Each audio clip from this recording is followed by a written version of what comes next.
Euh,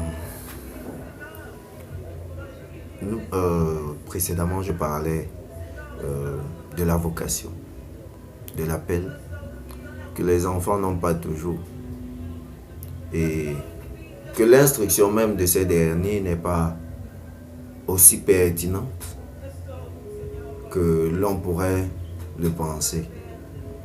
Comme nous pouvons le remarquer dans les enseignements, l'Éternel peut dire au travers de ses serviteurs que ce n'est pas l'homme qui convainc, mais c'est l'Esprit Saint qui convainc à l'acte.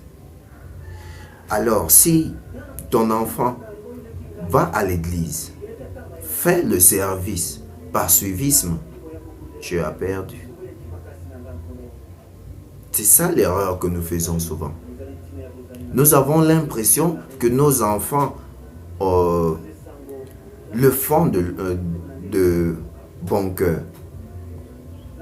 Je vais faire une petite parenthèse. Lorsque tu baptises un enfant à 6 ans, 7 ans, 8 ans, il ne connaît rien, il n'a pas fait ce choix de foi. Lorsque tu le baptises, est-ce que tu sais que tu le condamnes? C'est vrai que tu aimerais que ton enfant puisse suivre un certain sillage.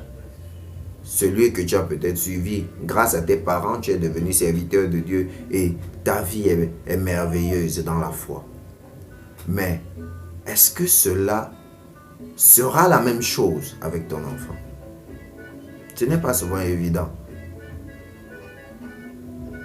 Une autre chose, lorsque nous qui sommes à l'extérieur, là je parle des personnes qui ne sont pas dans la foi, lorsque nous sommes à l'extérieur et nous remarquons certaines gaffes des enfants de serviteurs de Dieu, quelle est notre manière de nous positionner? Nous critiquons. Mais quelle est l'origine de ces choses? Qu'est-ce qui a fait en sorte que cet enfant puisse décider de s'opposer même à l'éducation de ses parents?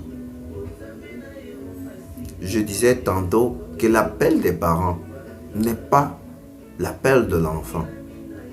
Et comme je l'ai si bien dit précédemment, cet appel fait en sorte que tu puisses être bien armé pour servir, pour entreprendre le service de l'Éternel, alors que l'enfant n'est pas préparé pour ça.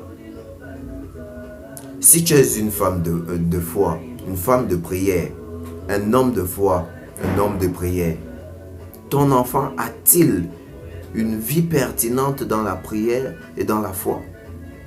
N'oublions pas que chacun, même dans la foi, même dans la prière, chacun a ses qualités. Il y a certaines personnes qui ont le don de croire. Il y a certaines personnes qui ont le don de guérison pertinent. Parce que n'oublions pas que lorsqu'un serviteur de Dieu est là, il est question de Marc. Et Marc chapitre 15 à partir du verset 14 je pense, montre ce qu'un serviteur de Dieu, pour ne pas dire ce qu'un chrétien né de nouveau peut apporter dans la foi. Il a déjà cette capacité-là de guérir les malades. Oui, là c'est quand il sert vraiment. Il ne copie pas, il sert.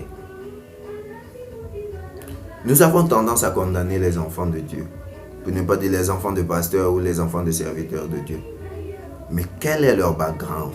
Même quand ils ont grandi auprès de leurs parents, est-ce que leur âge, leur très jeune âge, n'est pas un défaut? À quel moment certains serviteurs de Dieu sont appelés?